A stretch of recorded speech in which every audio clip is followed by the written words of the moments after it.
बलख बुखारा के बादशाह का जिक्र चलता है, कितनी बार आता है। बादशाही को छोड़ के कबीर साहब की शरण में आ गए।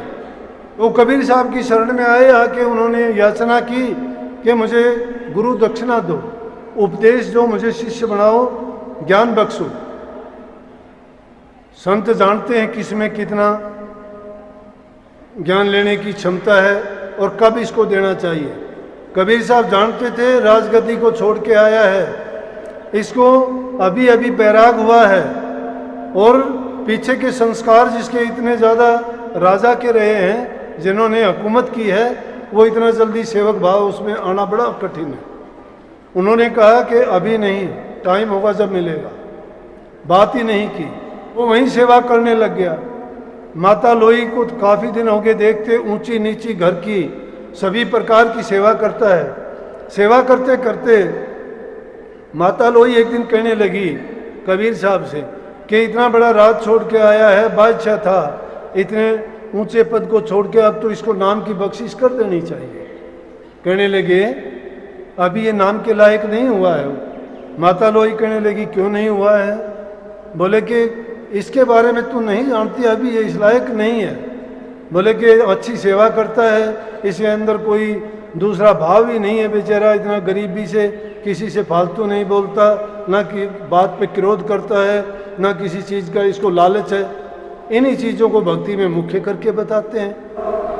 कबीर साहब ने कहा कि अभी ये इस लायक नहीं है, अगर तुझे यकीन नहीं तो चलो मैं दिखा देता हूँ। बोले कि हाँ बोलो। बोले कल जब ये गली में से गुजरे तो थोड़ी सी मिट्टी डाल देना छत के ऊपर से, इसके सिर के ऊपर। बादशाह जब गली से गुजरने लगा, माता लोई ने किसी दूसरे घर से जाके और दीवार के ऊपर से थोड़ी मिट्टी डाल दी। मिट्टी जब डाली, बादशाह ने ऊपर की तरफ देखा और ऊपर की तरफ देख के कहने लगा कि बलख बुखारा नहीं है, नहीं तो बता देता मैं तुझे।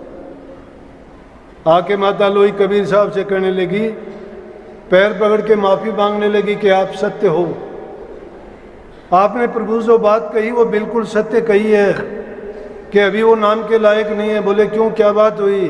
कि मैंने जब मिट्टी डाली तो ऊपर देख के कहने लगा कि बलख बुखारा नहीं है। कहने का मतलब बलख बुखारा होता तो तुझे वो सज़ा देता, पता लग जाता। कहने लगे अभी जो राजा के हुकूमत करने के जो इसमें अपने कानून चलाने के भाव हैं, अभी हैं, इसके अंदर ख़त्म नहीं हुए हैं। बोला अभी नाम के लायक नहीं है। फिर कुछ दिन के बाद में कबीर साहब बोले कि अब ये नाम लेने के लायक है, अब इसको दीक्षा दे देनी चाहिए। माता लोई बोली अब इतने दिन में क्या फ़र्क हो गया?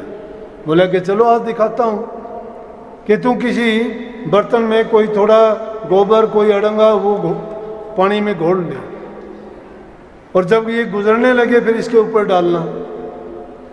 उसी तरह से वो जब वहाँ से गुजरने लगा, उसने उसके सिर पर डाल दिया। कपड़े सब खराब उसके सिर के ऊपर गिरा, मुंह पर से नीचे की तरफ वो गंदा पानी, कूड़ा करकट जिसमें था बह के नीचे की ओर आ रहा है। बलख बुखारा का बादशाह ऐसा होने से हंसता है और हंस के ऊपर की तरफ देखता है और कहता है कि धन्य है भाई, ये डालने वाला तुमने मुझे इस लायक तो समझा। आके कहने लगी जी कि संतों की महिमा तो संतों के पास ही है, हम संसारी जीव अज्ञानी हैं, हमें समझ नहीं है, हम नहीं समझ सकते। बोले कि आज क्या हुआ, आज कैसे पता लगा? बोला पता क्या लगा कि अब जब इतना वो गंदा पानी जिसमें कूड़ा करकट भी मिला हुआ था वो डाला, तो आज उनके लफ्ज़ थे कि वाह भाई वाह, डालने वाले धन्य है तू, कम से कम मुझे इस लायक तो समझा। कबीर साहब ने जब बलख बुखारा के बादशाह को बुला के और फिर नाम की बख्शीश की थी।